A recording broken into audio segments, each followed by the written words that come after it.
قل يا عبادي الذين أسرفوا على أنفسهم لا تقنطوا من رحمة الله. بسم الله الرحمن الرحيم. السلام عليكم ورحمة الله وبركاته. الحمد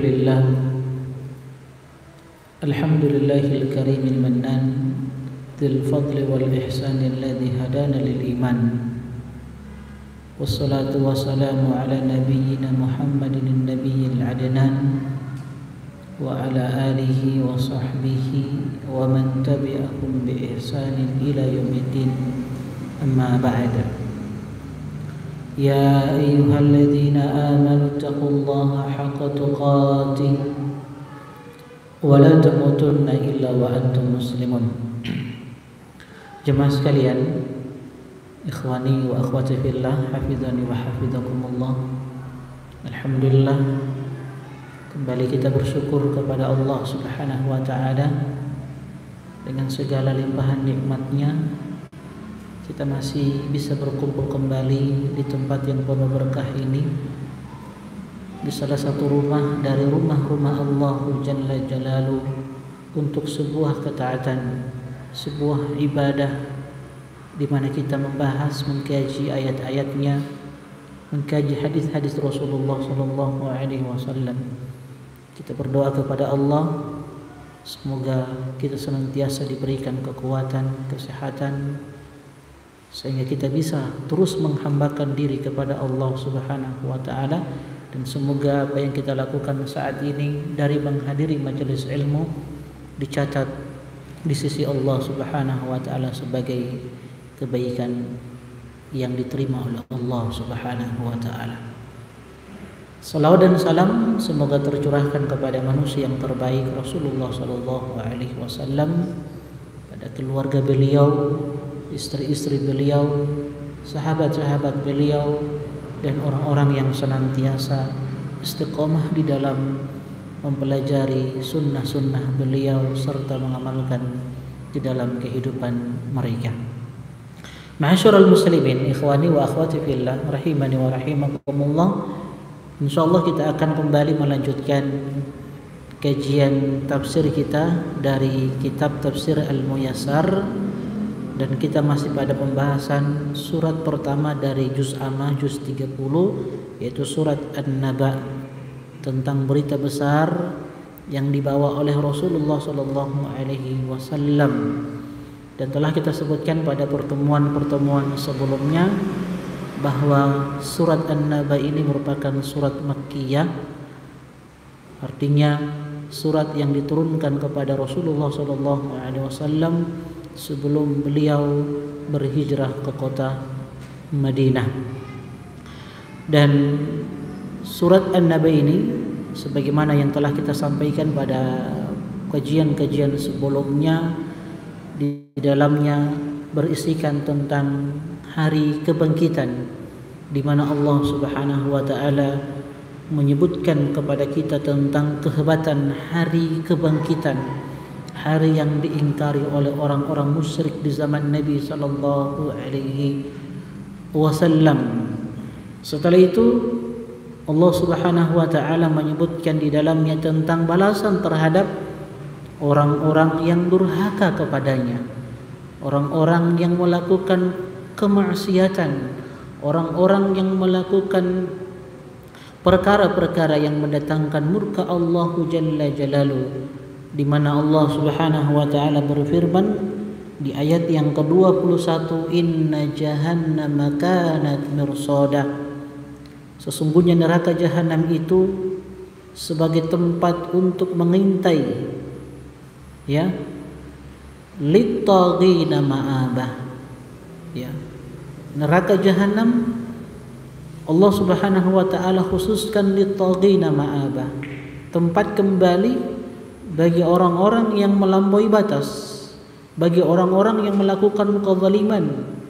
Dan kezaliman, bentuk-bentuk kezaliman telah kita sebutkan pada pertemuan sebelumnya, bahwa kezaliman itu ada 3 jenis, 3 macam. Kezaliman pertama adalah kezaliman kepada Allah Subhanahu wa taala, yaitu kesyirikan. Ketika seorang hamba menyekutukan Allah Subhanahu wa taala dengan sesuatu dari makhluknya, yang tidak akan diampuni dosa ini ketika seorang hamba mati di atas kesyirikan. Bentuk yang kedua dari kezaliman adalah kezaliman yang dilakukan oleh seorang hamba dengan hamba yang lainnya, dari gibahnya, pembunuhan, caci maki, merampas harta orang lain, mengambil harta orang lain dengan cara-cara yang tidak dibenarkan oleh syariat Allah Subhanahu wa taala. Kemudian kezaliman yang ketiga adalah kezaliman seorang hamba terhadap dirinya dari segala bentuk-bentuk kemaksiatan yang telah diharamkan oleh Allah Jalla Jalaluh. Labithina fiha ahqaba, di dalam neraka jahanam mereka, kata Allah Subhanahu wa taala, tinggal di dalamnya dengan masa yang sangat lama. Dan telah kita sebutkan, teman-teman rahimani wa rahimakumullah, pada pertemuan sebelumnya, bahwa masa yang lama di sini sebagai waktu yang diberikan oleh Allah Subhanahu wa taala bagi mereka orang-orang yang melakukan kezaliman. Para ulama khilaf di dalamnya. Ada yang mengatakan bahwasanya ahqaba, masa yang lama di dalam ayat ini adalah, ada yang mengatakan 70 tahun, ada yang mengatakan 80 tahun, dan ada pula yang mengatakan 300 tahun lamanya mereka di dalam neraka jahanam. Sekali lagi teman-teman sekalian, maksudnya 80 tahun, 70 tahun, 300 tahun, atau bahkan bisa jutaan tahun. Wallahu ta'ala alam. Yang jelas ini Allah peruntukkan, masa yang Allah peruntukkan bagi orang-orang yang melakukan kemaksiatan, kezaliman, selama itu bukan kesyirikan. Karena ada orang-orang yang beriman yang mereka jatuh kepada kemaksiatan, selama itu bukan kesyirikan, kekufuran kepada Allah Subhanahu wa taala, maka mereka akan tinggal di dalam neraka jahanam di masa ini, masa yang sangat lama. Adapun orang-orang kafir, khalidina fiha, mereka kekal di dalam neraka abadan, selama-lamanya. Orang-orang kafir, orang-orang yang ingkar kepada Allah Subhanahu wa taala. Begitu pula orang-orang yang melakukan kesyirikan kepada Allah Subhanahu wa taala. Adapun selain dari kesyirikan, dari kekufuran, maka mereka akan tinggal di dalam neraka tapi tidak kekal di dalamnya. Ya, tahta masyiatillah. Kembali kepada kehendak Allah Subhanahu wa taala. Kalau Allah ingin ampuni, Allah ampuni mereka, Allah masukkan ke dalam surga. Tapi kalau Allah berkehendak untuk mengekalkan mereka di dalamnya, maka mereka akan kekal di dalamnya. Kembali kepada kehendak Allah Subhanahu wa taala. Teman-teman sekalian rahimani wa rahimakumullah. Jadi Allah Subhanahu wa taala menyebutkan tentang balasan bagi orang-orang yang melakukan kezaliman, bahwa mereka di dalam neraka bahwasanya mereka di dalam neraka di waktu yang sangat-sangat lama. La yadzuquna fiha barda wala syaraba. Kemudian Allah Subhanahu wa taala menyebutkan tentang jenis siksaan yang mereka dapatkan di dalam neraka. Kata Allah, la yadzuquna fiha barda wala syaraba. Mereka tidak akan merasakan di dalam neraka jahanam bardan, kesejukan, wala syaraba, dan juga mereka tidak akan mendapatkan minuman di dalam neraka. Jadi yang dirasakan oleh mereka, orang-orang yang melakukan kezaliman, mereka mendapatkan kepanasan, tidak ada kesejukan. Yang mereka dapatkan semuanya panas dari neraka jahanam. Tidak ada air minum di dalamnya, yang itu menghilangkan dahaga mereka, rasa haus yang mereka rasakan ketika mereka mendapatkan kepanasan di dalam neraka jahanam. Maka Allah sebutkan setelahnya, illa hamiman wa ghassaqa. kecuali yang mereka dapatkan adalah air yang mendidih dan nanah. Maksudnya kata para ulama di sini, hamiman di dalam ayat ini adalah air yang sangat-sangat panas yang berada pada puncak kepanasan. Itu maksudnya kalimat hamiman, air yang sangat panas yang berada pada puncak kepanasan yang mereka dapat. Itu yang Allah Subhanahu wa taala sebutkan tentang dahsyatnya air panas ini di dalam surat Muhammad ayat yang ke-15. Apa kata Allah? Wasuku ma'an hamiman. Mereka itu diberikan minuman berupa hamiman, air yang sangat panas. Saking dahsyatnya air yang panas ini, kata Allah, faqatta'a am'a'ahum, sehingga air yang panas ini memotong usus-usus mereka, menghancurkan usus-usus mereka. Saking dahsyatnya air yang panas ini.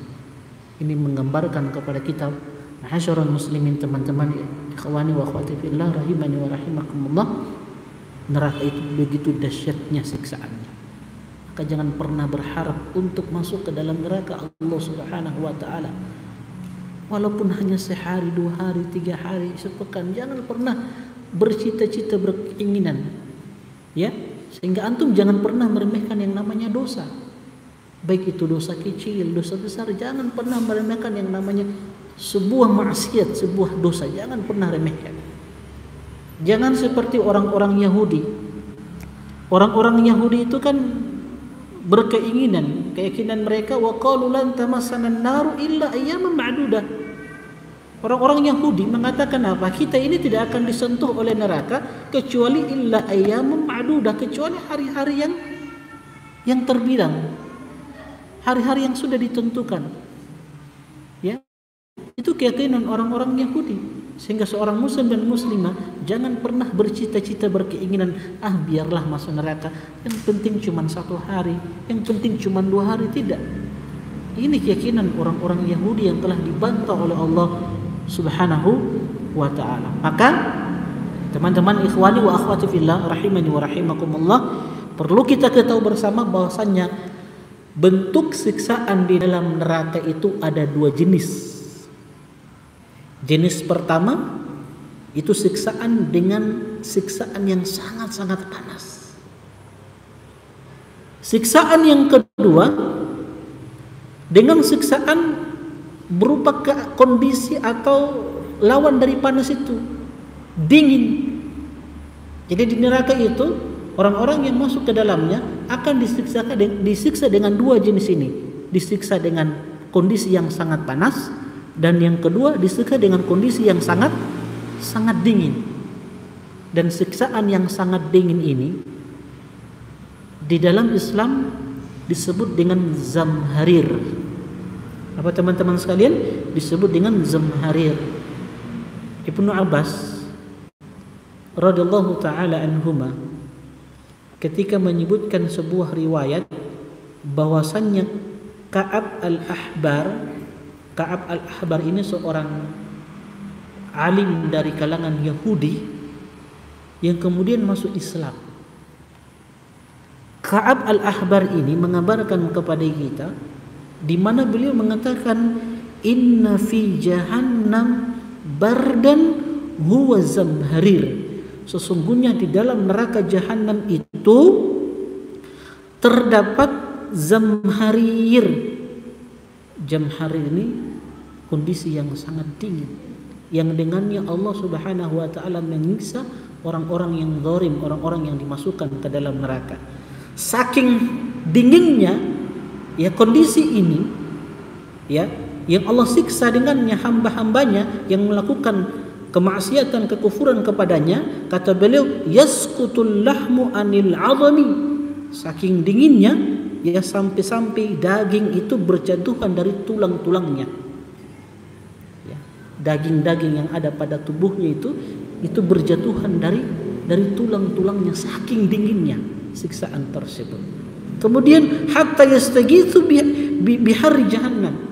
Saking dinginnya siksaan ini sampai-sampai orang yang tersiksa di dalam neraka jahanam dia bermohon kepada Allah Subhanahu wa taala agar diberikan air yang sangat panas untuk menghilangkan rasa dingin tersebut. Ini teman-teman sekalian dua siksaan yang Allah Subhanahu wa taala berikan kepada penghuni neraka jahanam, waliyadu billah. Kemudian kata Allah, jazaan wifaqa, itu sebagai balasan yang setimpal yang Allah berikan kepada mereka. Apa kata Syekh Utsaimin rahimahullahu taala ketika beliau menafsirkan ayat ini, jazaan wifaqa, kata beliau, yujazawna bidzalika jazaan muwafiqan li'amalihim min ghairi an yuzlamu. Kata beliau rahimahullahu taala, mereka diberikan balasan dengan semua itu, baik balasan berupa balasan yang sangat panas atau balasan yang sangat dingin. Yang keduanya Allah siksa hamba-hambanya yang masuk ke dalamnya. Kata beliau, Allah berikan semua itu sesuai dengan amalan yang mereka lakukan, dan sama sekali Allah Subhanahu wa taala tidak pernah menganiaya mereka. Allah Jalla wa Ala tidak pernah menzalimi mereka.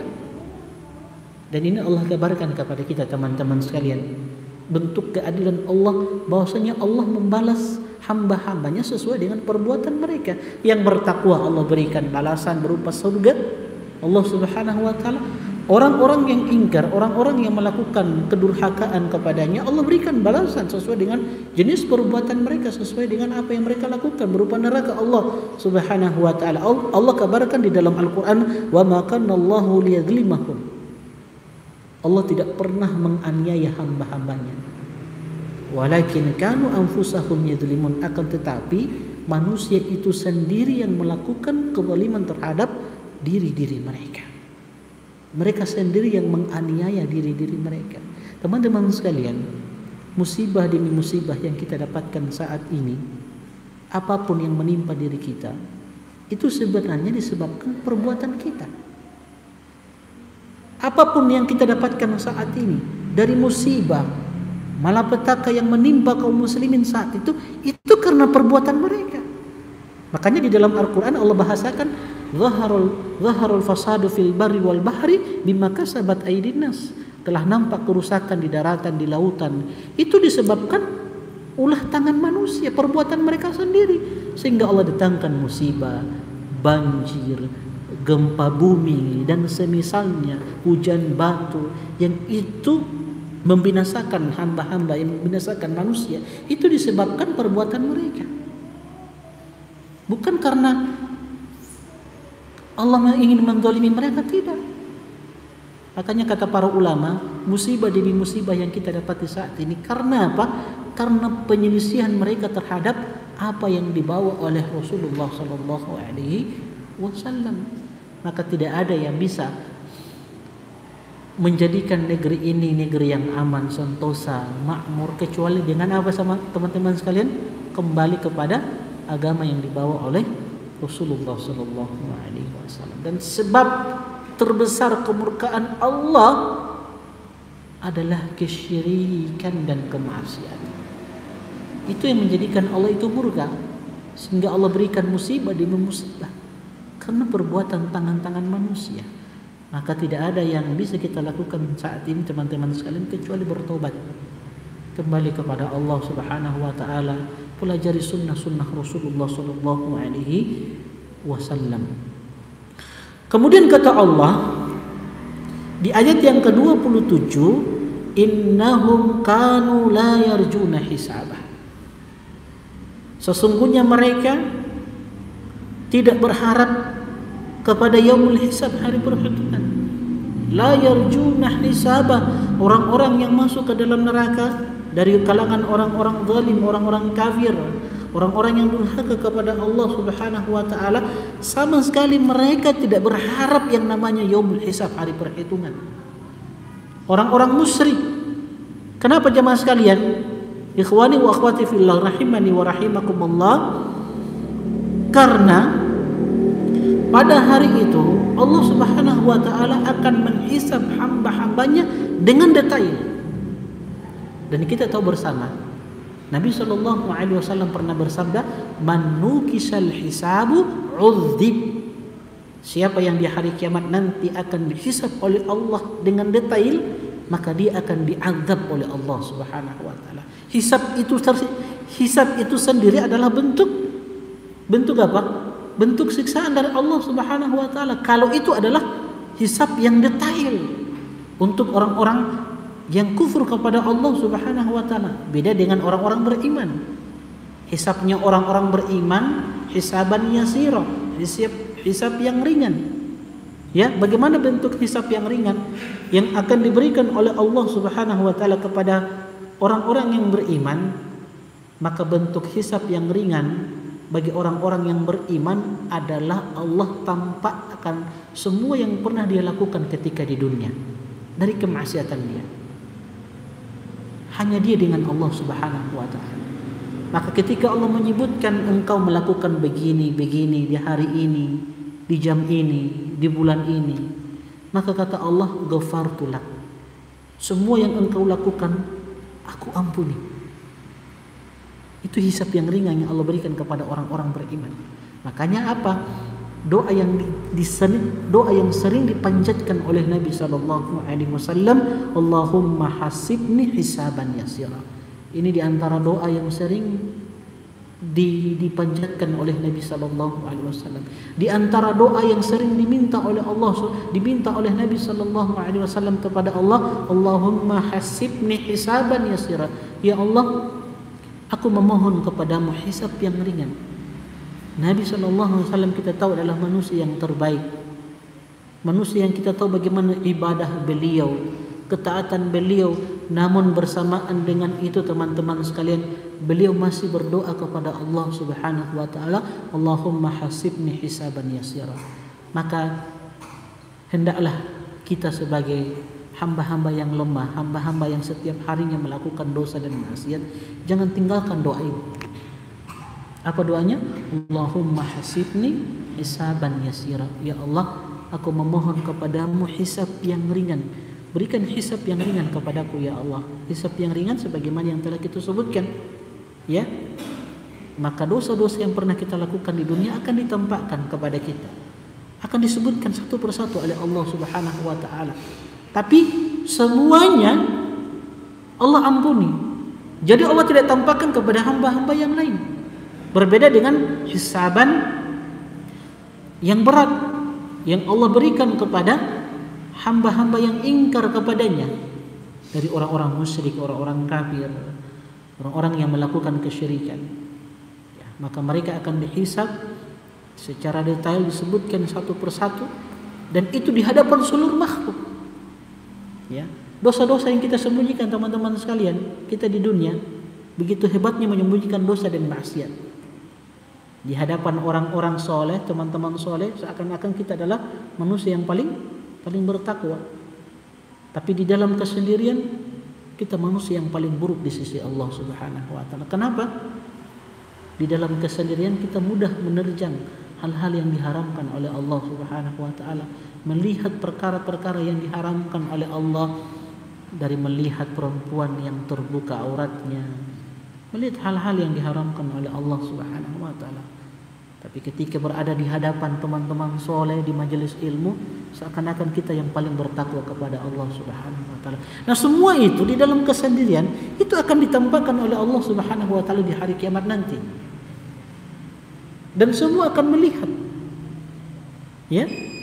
Kecuali bagi orang-orang yang sudah bertobat kepada Allah Subhanahu wa taala. Kemudian kata Allah, wa kadzdzabu bi ayatina kidzabah.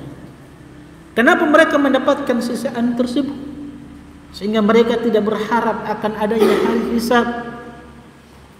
Wa kadzdzabu bi ayatina kidzabah, karena dulu mereka benar-benar mendustakan ayat-ayat kami. Mereka mendustakan Rasulullah sallallahu alaihi wasallam dengan menyematkan Nabi sallallahu alaihi wasallam, dengan menyematkan gelar-gelar yang tidak baik kepada Rasulullah sallallahu alaihi wasallam. Jadi mereka dustakan apa yang dibawa oleh Rasulullah sallallahu alaihi wasallam. Tidak sampai di situ jemaah sekalian. Sampai mereka berikan gelar-gelar yang tidak pantas kepada Rasulullah sallallahu alaihi wasallam. Mereka katakan Nabi sallallahu alaihi wasallam adalah orang yang majnun. orang yang gila, penyihir, penyair. Padahal dulunya sebelum Nabi SAW dinobatkan sebagai Nabi dan Rasul, Nabi itu dipuji, disanjung. Dikatakan orang yang al-amin, orang yang jujur, orang yang terpercaya. Kan begitu. Orang yang amanah. Mereka akui bahwa Nabi SAW adalah orang yang jujur. Nabi SAW di dalam kehidupannya tidak pernah berbohong. Nabi tidak pernah melakukan kemaksiatan sebagaimana pemuda-pemuda Quraisy. Nabi jujur, orangnya sangat jujur, amanah, dan itu diakui oleh orang-orang Quraisy. Tapi ketika Nabi SAW mendakwakan apa yang Allah perintahkan kepada beliau untuk didakwakan, maka mereka menyematkan gelar-gelar yang tidak baik kepada Nabi SAW. Mereka dustakan apa yang dibawa oleh Rasulullah SAW. Itulah yang menyebabkan mereka tersiksa di dalam neraka. Maka hati-hati teman-teman sekalian, menolak apa yang dibawa oleh Rasulullah SAW adalah sebuah kebinasaan. Maka jangan pernah menolak hadis-hadis Rasulullah SAW. Tidak ada orang yang menolak hadis-hadis Nabi SAW kecuali orang yang sombong, mutakabbir, orang yang sombong, yang menolak hadis-hadis Rasulullah SAW.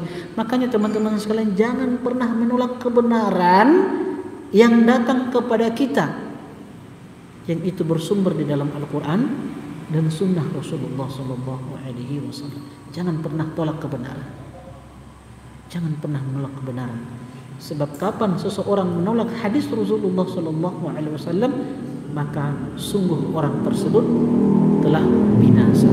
Allah Ta'ala alam. InsyaAllah kita lanjutkan setelah adzan dikumandangkan.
Jemaah sekalian, ikhwani wa akhwati fillah, rahimani wa rahimakumullah.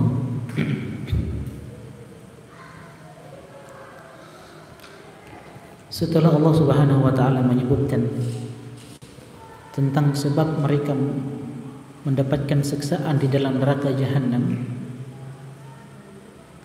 kemudian Allah Subhanahu wa taala di ayat selanjutnya, ayat yang ke-29, mengabarkan kepada kita wa kulla syai'in ahsaynahu kitaba. Segala sesuatu akan dicatat oleh Allah Subhanahu wa taala. Kata Syekh Utsaimin rahimahullahu taala ketika beliau mengomentari ayat ini, yashmalu ma ya'maluhu al-ibadu min aqwalin wa af'alin wa yashmalu kulla saghirin wa kabirin. Ketika Allah Subhanahu wa taala menyebutkan dan menggambarkan kepada kita bahwa segala sesuatu akan dicatat olehnya, kata Syekh Utsaimin, ini mencakup apa-apa yang dilakukan oleh hamba-hambanya, baik itu ucapan, perbuatan yang kecil ataupun yang besar. Semua akan dicatat oleh Allah Subhanahu wa taala dari ucapan kita. Makanya hati-hati teman-teman sekalian di dalam memberikan komentar, hati-hati. Karena semua itu akan dicatat oleh Allah dan akan dihisab oleh Allah Subhanahu wa taala. Begitu juga perbuatan yang kecil maupun yang besar. Makanya saya katakan tadi, jangan pernah meremehkan yang namanya dosa dan maksiat. Jangan pernah antum mencaci maki seseorang. Jangan pernah antum menggibahi seseorang. Karena semua itu akan dimintakan pertanggungjawaban oleh Allah Subhanahu wa taala. Apalagi pada kasus pembunuhan, menumpahkan darah seorang muslim yang tidak dihalalkan oleh Allah Subhanahu wa taala. Maka hati-hati teman-teman sekalian. Yang kecil, yang besar, dari ucapan, perbuatan, semua akan dicatat oleh Allah Subhanahu wa taala. Bahkan teman-teman sekalian, sampai rintihan rasa sakit yang kita derita, itu pun akan dicatat oleh Allah Subhanahu wa taala. Ketika Allah berikan rasa sakit kepada kita, kemudian kita merintih, kita mengeluh, ya, itu pun akan dicatat oleh Allah Subhanahu wa taala. Ada satu riwayat ketika seseorang datang kepada Imam Ahmad bin Hanbal rahimahullahu taala. Imam Ahmad ketika itu dalam keadaan sakit. Dan orang ini melihat Imam Ahmad sedang merintih karena kesakitan. Maka Imam Ahmad diingatkan tentang ucapan Tawus rahimahullahu ta'ala. Tawus ini seorang pembesar tabi'in. Orang ini mengatakan kepada Imam Ahmad, wahai Imam, sesungguhnya Tawus pernah mengatakan kepada kami, inna aninal maridi yuktab, Sesungguhnya rintihan seorang yang sakit itu akan dicatat oleh Allah Subhanahu wa taala. Maka Imam Ahmad ketika mendengarkan nasihat ini, beliau pun berhenti beristighfar kepada Allah Subhanahu wa taala. Kenapa? Karena beliau takut bahwa ini akan dicatat oleh Allah Subhanahu wa taala. Ini seorang imam yang besar. Ya, imam pun masih diberikan nasihat. Karena memang kaum muslimin butuh nasihat, teman-teman sekalian. Apapun profesi kita, status kita, teman-teman sekalian, kita ini butuh nasihat. Ustadz pun butuh nasihat. Lihat Imam Ahmad masih diberikan nasihat bahwasanya rintihan orang sakit itu akan dicatat oleh Allah Subhanahu wa taala. Karena teman-teman sekalian, terkadang musibah yang Allah berikan, rasa sakit yang Allah berikan kepada kita, itu adalah bentuk rahmat dari Allah Subhanahu wa taala. Dengan rasa sakit yang Allah berikan kepada kita, kalau kita bersabar, itu kan sebagai apa? Penggugur, penghapus dosa-dosa kita. Itu rahmat dari Allah Subhanahu wa taala. Makanya seorang yang sakit tidak boleh mengeluh. Tidak boleh. Itu akan dicatat oleh Allah Subhanahu wa taala. Bahkan teman-teman sekalian, kalau ada orang yang kita dapati yang di dalam kehidupannya tidak pernah merasakan yang namanya rasa sakit, hati-hati. Hati-hati. Bisa jadi orang ini termasuk penghuni neraka. Waliyadzubillah. Pernah seorang datang kepada Nabi SAW, dan Nabi SAW bertanya kepada orang tersebut. Dia datang kepada Nabi SAW, dan Nabi bertanya kepada orang tersebut, apakah engkau pernah merasakan yang namanya demam? Kata orang ini, tidak ya Rasulullah. Nabi bertanya lagi, apakah engkau pernah merasakan yang namanya sakit kepala? Orang ini katakan, tidak ya Rasulullah. Nabi bertanya jenis-jenis penyakit kepada orang tersebut, tapi orang ini mengatakan, tidak ya Rasulullah. Maka orang ini berpaling dari Nabi SAW. Ketika orang ini berpaling dari Rasulullah SAW, maka Nabi mengatakan di hadapan sahabat-sahabat beliau, man ahabba an yanzura ila rajulin min ahli nar falyanzur ila hada. Siapa di antara kalian yang ingin melihat seorang lelaki dari penduduk neraka, maka lihat orang ini. Nabi katakan, lihat orang ini. Kenapa? Orang ini di dalam hidupnya tidak pernah merasakan yang namanya rasa sakit, baik itu sakit kepala, demam, sakit gigi, dan sakit-sakit yang lainnya. Maka teman-teman sekalian, kalau Allah berikan rasa sakit, bersyukur kepada Allah Subhanahu wa taala bahwa rasa sakit itu adalah rahmat dari Allah yang dengannya Allah apa? Menghapus dosa-dosa kita. Alhamdulillah, kalau kita diberikan sakit, bersyukur kepada Allah Subhanahu wa taala. Maka muhasabah, kalau dalam setahun, 2 tahun antum tidak pernah rasakan sakit, hati-hati antum. Hati-hati. Tapi bukan berarti kita minta kepada Allah rasa sakit, tidak. Kalaupun Allah berikan rasa sakit kepada kita, maka jadikan itu sebagai sebagai amalan yang bisa menghapuskan dosa-dosa kita dengan cara bersabar, ya, harapkan pahala dari musibah yang Allah Subhanahu wa taala berikan kepada kita. Kemudian kata Allah Subhanahu wa taala, kita selesaikan surat An-Naba ya pada pertemuan kita kali ini. Kemudian kata Allah, fadzuqu falan nazidakum illa adzaba. Ketika mereka masuk ke dalam neraka, kata Allah, rasakanlah azab Allah, maka kami tidak akan menambah pada kalian kecuali azab yang pedih. Ayat ini teman-teman sekalian, kata para ulama, ini adalah ayat yang paling keras, yang paling berat yang Allah Subhanahu wa taala berikan kepada penghuni neraka. Ayat ini, kami tidak akan menambah kepada kalian kecuali siksaan yang sangat pedih. Ini sebagai bentuk penghinaan dan perendahan Allah Subhanahu wa taala kepada orang-orang yang masuk ke dalam neraka, bahwa mereka di dalam neraka itu tidak akan mendapatkan keringanan di dalam siksaan tersebut, tidak. Bahkan ketika mereka, orang-orang yang masuk ke dalam neraka, meminta kepada para penjaga neraka dari malaikat-malaikat Allah Subhanahu wa taala, mereka berdoa memohon, ud'u rabbakum yukhaffif 'anna yawman minal 'adzab. Mereka berkata kepada malaikat-malaikat Allah, penjaga-penjaga neraka, berdoalah kalian kepada Allah, minta kepada Rabb kalian, yukhaffif anna adzaban, yukhaffif anna yawman minal adzab. Minta kepada Rabb kalian untuk kami keringanan walaupun sehari, kami jangan disiksa. Tapi itu sebuah kemustahilan jemaah sekalian. Kenapa? Karena pada hari itu Allah Subhanahu wa taala tidak akan memberikan keringanan. Allah ingin menghinakan hamba-hambanya ketika itu dari orang-orang kafir. Kenapa mereka tidak minta langsung kepada Allah? Kenapa mereka minta kepada malaikat-malaikat supaya mereka minta kepada Allah? Ya, karena pada hari itu Allah tidak akan mengajak mereka untuk berbicara. Sebagai bentuk kehinaan kepada mereka, Allah tidak ingin berbicara dengan mereka. Makanya teman-teman sekalian, Nabi SAW telah ingatkan kepada kita amalan-amalan yang kalau kita lakukan amalan-amalan ini, maka di hari kiamat nanti Allah tidak akan mengajak kita untuk berbicara. Allah tidak akan melihat kita dan Allah tidak akan mensucikan kita. Apa amalan-amalan tersebut? Ternyata amalan-amalan ini telah disebutkan oleh Nabi SAW. Thalathatun la yukallimuhumullahu yawmal qiyamah wa la yanzuru ilaihim wa la yuzakkihim wa lahum adzabun alim. Kata Nabi, ada 3 jenis orang yang di hari kiamat. Pertama, tidak akan diajak bicara oleh Allah.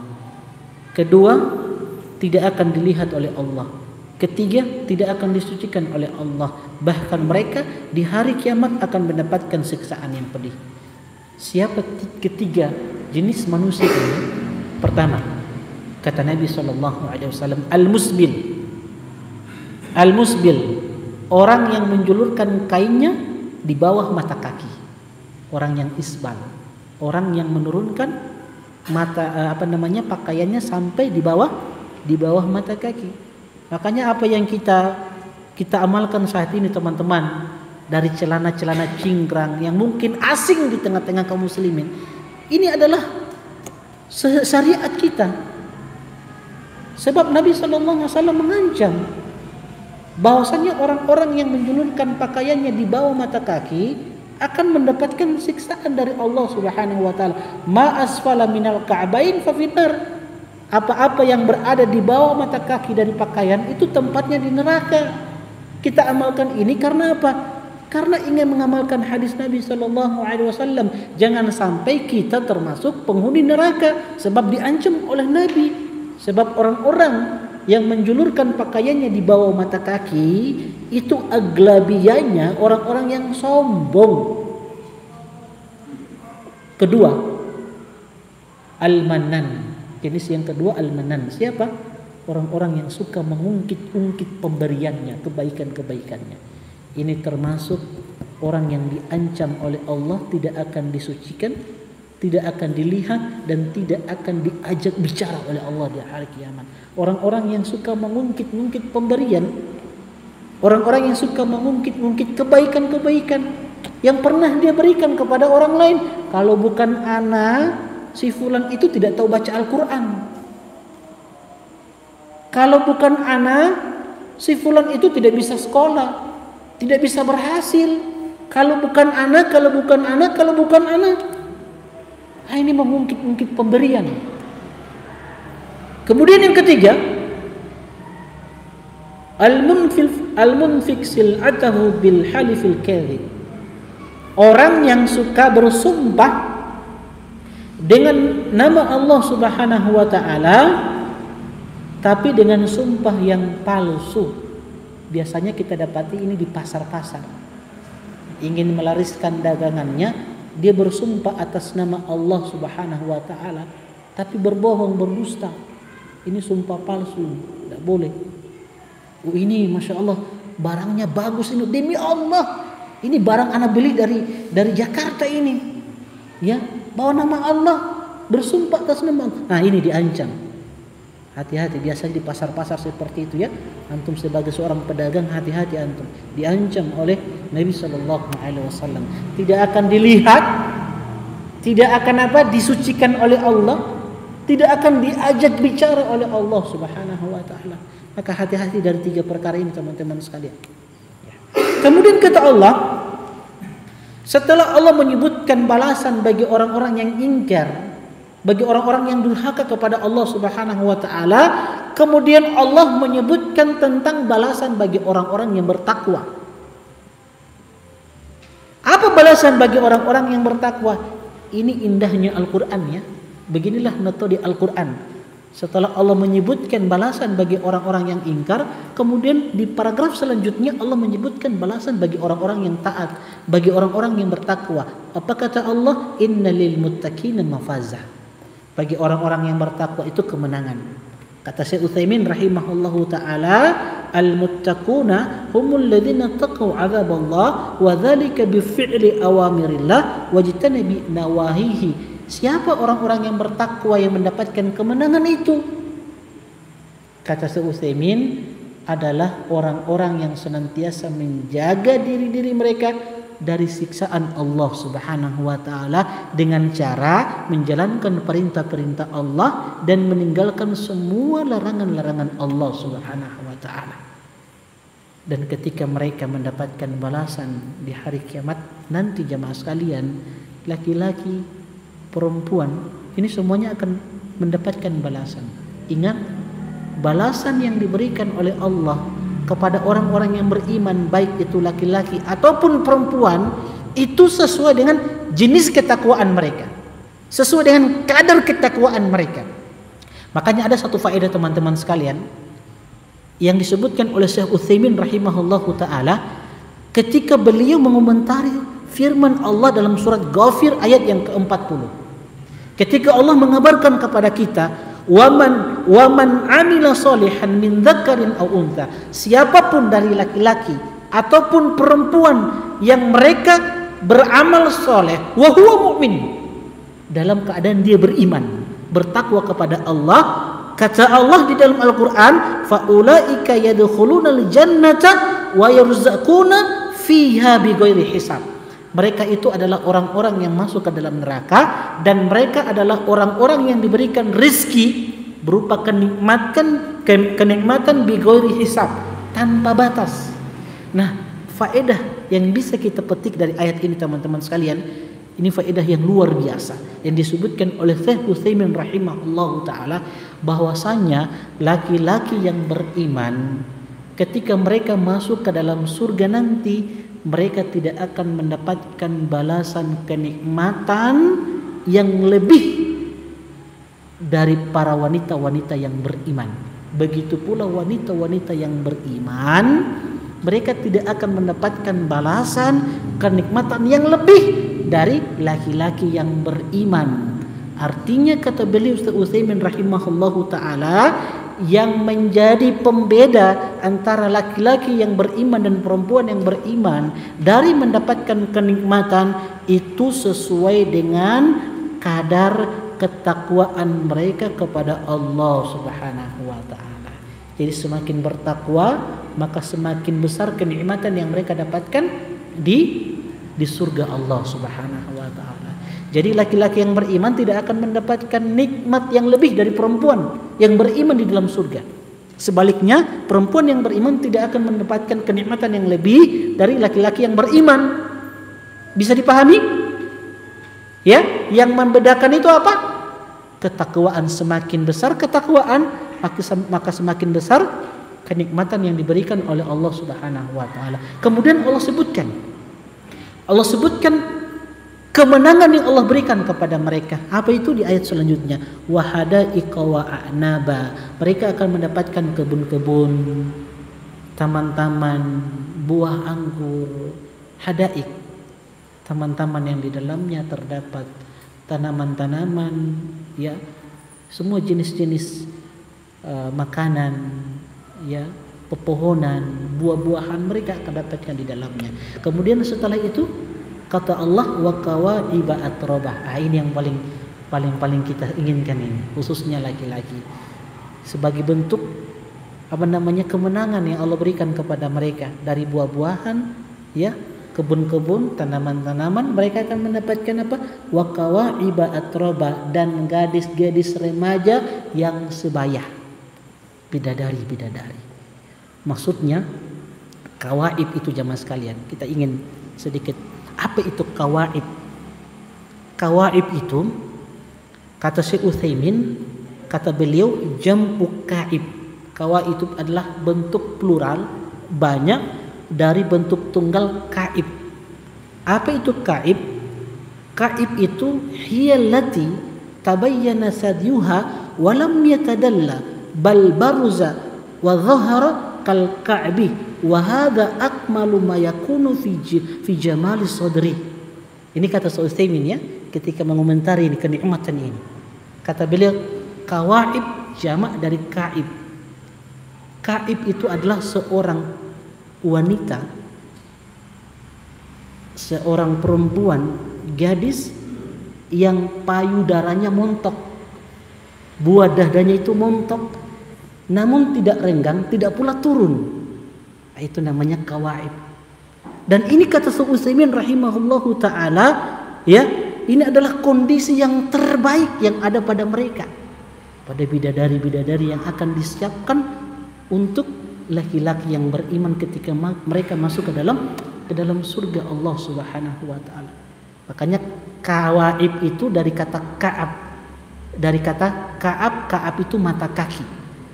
Ya, makanya dalam tafsir At-Tabari, nisaun kawaib, wanita-wanita kawaib itu adalah buah dada mereka itu membentuk seperti ka'ab. Jadi buah dada mereka, bidadari itu berbentuk seperti ka'ab. Apa itu ka'ab? Mata kaki. Jadi buah dada itu seperti mata kaki yang itu menempel pada dada-dada mereka. Ya, ini kita harus sebutkan. Ya. Nanti jangan bilang ini apa terlalu vulgar lah, enggak. Ini motivasi untuk antum supaya semangat beramal, bahwa antum akan mendapatkan gadis-gadis yang remaja, yang sebaya, yang umur mereka itu 30 sampai 35 tahun. Muda mereka. Jadi umur mereka gadis-gadis yang disiapkan itu 30 sampai 35 tahun. Jadi tidak ada yang nenek-nenek, yang tante-tante, tidak ada. Iya kan? Ada satu hadis, dan ini merupakan candaan Rasulullah SAW. Jadi Nabi SAW itu, ya beliau manusia biasa, beliau bercanda. Tapi senda gurau Nabi SAW tidak berbohong. Ya, maka boleh bercanda, senda gurau itu boleh. Tapi yang dilarang itu berbohong, tidak boleh. Ketika kita ingin membuat teman itu tertawa, boleh dengan kisah-kisah, tapi kisah-kisah yang nyata, boleh. Yang tidak boleh itu dengan kisah-kisah yang tidak ada asal usulnya, yang kita buat-buat supaya orang lain tertawa. Nah, ini kebohongan, kedustaan yang telah diancam oleh Nabi SAW. Fawailun lilladzi yuhadditsu bil haditsi liyudhika bihil qaum. Celaka, binasa, sengsara seseorang yang bercerita dengan sebuah cerita tujuannya untuk membuat orang lain tertawa. Biasanya para penceramah, ya, para penceramah yang diceramahnya itu sukanya apa? Menghibur orang dengan cerita-cerita yang tidak benar supaya jamaah itu tertawa, senang. Nah, ini mendapatkan ancaman dari Nabi SAW. Sehingga kalau antum ingin menghadiri satu kegiatan majelis ilmu, ceramah, maka kalau antum melihat ustadznya cuman suka membuat jamaahnya tertawa dengan kisah-kisah yang tidak benar, tinggalkan. Tujuan kita datang ke majelis ilmu mendengarkan ceramah, tujuannya itu untuk apa teman-teman sekalian? Untuk menambah keimanan, ketakwaan. Rata-rata sekarang ini kaum muslimin pulang dari ceramah, kalau antum tanya apa yang antum dapatkan, faedah apa, dia bilang apa? Ustadznya lucu, pelawak ustadznya. Nah, itu padahal mendapatkan ancaman dari Nabi SAW. Fawailul lahu, celaka dia, binasa dia, kata Nabi SAW. Nabi bercanda. Jadi boleh bercanda, boleh. Antum membuat teman-teman tertawa boleh, tapi jangan apa? Dengan kisah-kisah yang tidak benar. Ada seorang nenek-nenek datang kepada Nabi SAW. Ya Rasulullah, doakan aku supaya masuk surga. Tapi kata Nabi, mohon maaf, nenek-nenek tidak masuk surga. Dia mau masuk surga, tapi kata Nabi, nenek-nenek tidak masuk surga. Kemudian wanita ini kasihan, nenek ini sedih, menangis dan berpaling meninggalkan Nabi Shallallahu Alaihi Wasallam. Lalu lantas Nabi katakan kepada sahabat, kabarkan kepada wanita tua itu bahwa ketika dia masuk surga nanti, dia akan dikembalikan menjadi wanita yang muda, gadis. Faja'alnahunna abkara urban atroba. Kami akan jadikan mereka itu wanita-wanita yang muda, remaja, yang umurnya tadi 30 sampai 35 tahun. Jadi tidak ada nenek-nenek masuk apa? Masuk surga. Istri kita yang mungkin umurnya sudah 50 tahun, 60 tahun, bilang ke dia nanti tidak akan masuk surga. Maksudnya di umur yang 50-60 tahun. Kalau anti masuk surga, insya Allah anti akan dikembalikanmu muda, semuanya muda. Ya, ini teman-teman sekalian saya sampaikan sebagai motivasi untuk kita bahwa balasan yang Allah berikan di surga, kemenangan, innalil muttaqina mafaza, sesungguhnya bagi orang-orang yang bertakwa itu mafaza, kemenangan. Kata Allah, wa hadaika wa kawaiba atroba. Di antara kemenangan itu mereka akan mendapatkan gadis-gadis yang remaja dan sebaya. Wa ka'san dihaqa, dan gelas-gelas yang penuh dengan minuman khamar mereka akan dapatkan. Yang di dunia khamar diharamkan, kelak di hari kiamat akan disiapkan untuk orang-orang beriman. Ya, jadi bersabar. Jadi khamar yang diharamkan di dunia nantinya di hari kiamat akan diberikan kepada orang-orang beriman yang masuk ke dalam surga. Tapi khamarnya di surga berbeda dengan khamar di dunia. Khamar di dunia memabukkan, tapi khamar di surga itu khamar yang ketika diminum oleh orang beriman dia akan mendapatkan kenikmatan luar biasa. Makanya bersabar. Kalau memang kita tidak bisa minum khamar di dunia, sabar. Ada khamar yang Allah persiapkan di surga Allah Subhanahu wa taala. La yasma'una fiha laqwa wala kidaba. Mereka di dalamnya tidak akan mendengarkan perkataan-perkataan yang sia-sia maupun perkataan-perkataan dusta. Ya, pernah kita sampaikan. Di dalam surga tidak ada lagi cacian, makian, iri, dengki, perkataan-perkataan dusta, tidak ada. Kemudian kata Allah, jazaa'an min rabbika 'ata'an hisaba, sebagai balasan dan pemberian yang cukup yang banyak dari Allah Subhanahu wa taala. Banyak pemberian Allah Subhanahu wa taala. Rabbus samawati wal ardi wa ma bainahuma ar-rahman la yamlikuna minhu khitaba. Yang kata Allah, Rabb Allah Subhanahu wa taala yang memelihara langit, bumi dan apa yang ada pada keduanya, yang Maha Pengasih. Mereka tidak mampu berbicara kepada Allah Subhanahu wa taala ketika itu pada hari kiamat. Semua takut dan tidak berani berbicara kecuali dengan izin Allah Subhanahu wa taala. Di hari kiamat tidak ada satupun yang bisa berbicara kepada Allah Subhanahu wa taala kecuali dengan izin Allah Subhanahu wa taala. Yauma yaqumur ruhu wal malaika. Yauma yaqumur ruhu wal malaikatu saffan la yatakallamuna illa man adina lahu rahman wa qala shawaba. Pada hari di mana ruh, malaikat Jibril dan malaikat-malaikat yang lain berdiri bersaf-saf.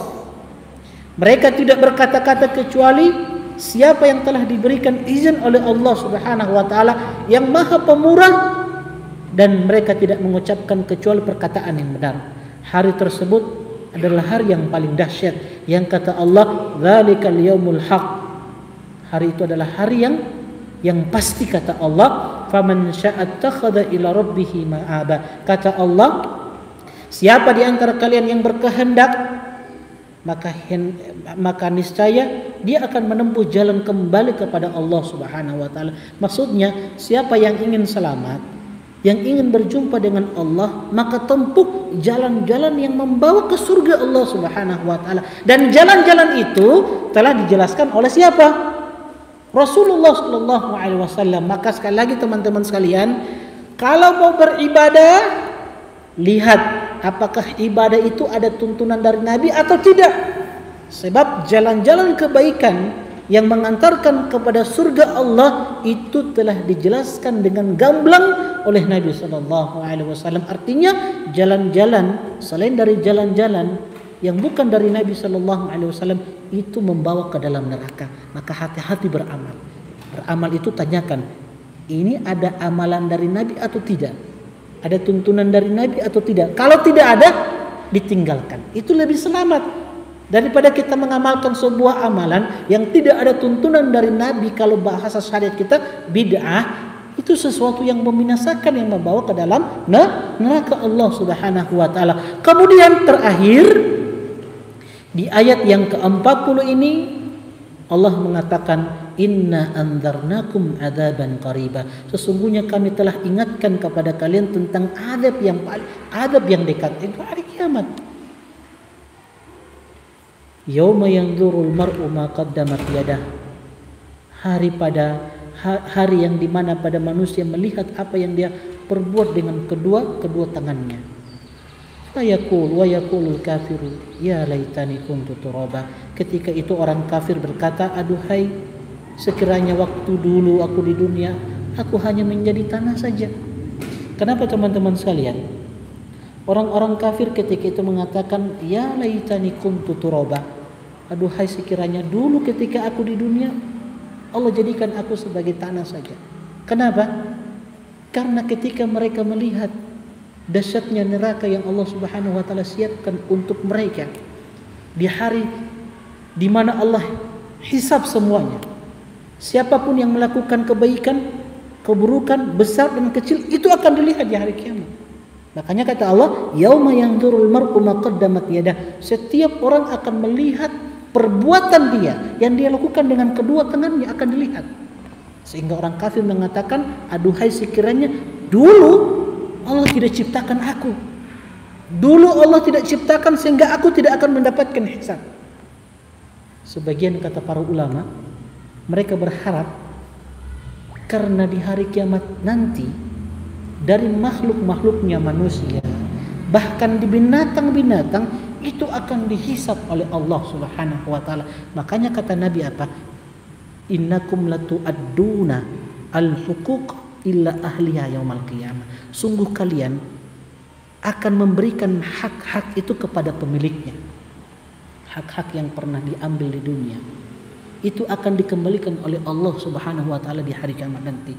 Bahkan kata Nabi, seekor kambing yang tidak bertanduk itu haknya akan dikembalikan dari seekor kambing yang bertanduk. Jadi kalau ada kambing-kambing, binatang-binatang yang ketika di dunia itu bermusuhan, berkelahi, bertengkar mereka, maka di hari kiamat mereka akan dihisab. Cuman bedanya binatang-binatang itu ketika dihisab di hari kiamat, setelah dihisab tidak ada balasan, tidak ada neraka untuk mereka, tidak ada. Tidak ada surga untuk mereka. Setelah dihisab oleh Allah, mereka dijadikan tanah oleh Allah. Itu yang diinginkan oleh orang-orang kafir. Makanya mereka mengatakan, ya laitani kuntu turaba. Ya Allah, sekiranya kami di dunia menjadi tanah, supaya ketika dihisab apa? Ketika mereka kalau menjadi tanah kan tidak ada hisab padanya. Kalaupun mereka mau dihisab dengan hisab yang asira, hisab yang sangat besar. Makanya teman-teman sekalian, terakhir saya sampaikan di nasihat untuk saya pribadi dan teman-teman sekalian, jangan pernah ketika antum meninggal membawa hak orang lain di pundak antum. Ya, jangan pernah ketika antum meninggal membawa hak-hak orang lain yang antum letakkan di pundak-pundak antum. Itu semuanya akan dimintakan pertanggungjawaban dan akan diambil oleh Allah, dikembalikan kepada pemiliknya di hari kiamat nanti. Maka kezaliman yang terjadi pada diri kita di dunia ini, kalaupun kita tidak dapatkan di dunia ini dari keadilan, kita akan dapatkan di hari kiamat nanti. Ya, kalau ada sesuatu yang diambil, ada seseorang yang menzalimi diri kita di dunia dan kita tidak bisa mengambil keadilan, mendapatkan keadilan, ingat, ada keadilan Allah Subhanahu wa taala. Apa yang diambil dari kita akan diambil nanti di hari kiamat sebagai bentuk keadilan Allah Subhanahu wa taala kepada hamba-hambanya. Maka sekali lagi, jangan pernah antum mati dan membawa hak-hak orang lain yang antum letakkan di pundak-pundak antum.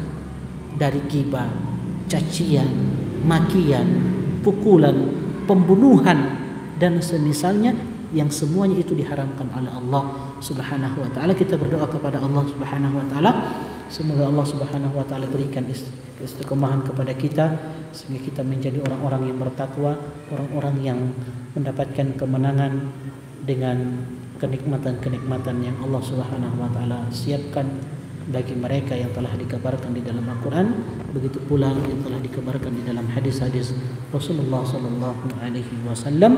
Insyaallah pada pertemuan selanjutnya kita akan masuk surat yang kedua dari juz 30 atau surat ke-79, surat An-Nazi'at, itu malaikat-malaikat yang mencabut ruh manusia, insyaallah. Wallahu ta'ala alam. Ada pertanyaan? Kalau tidak ada pertanyaan, kita tutup majelis. Enggak ada ya? Baik, kita tutup majelis dengan doa subhanakallahumma wa bihamdik asyhadu an la ilaha illa anta astaghfiruka wa atubu ilaik. Assalamualaikum warahmatullahi wabarakatuh. قل يا عبادي الذين أسرفوا على أنفسهم لا تقنطوا من رحمة الله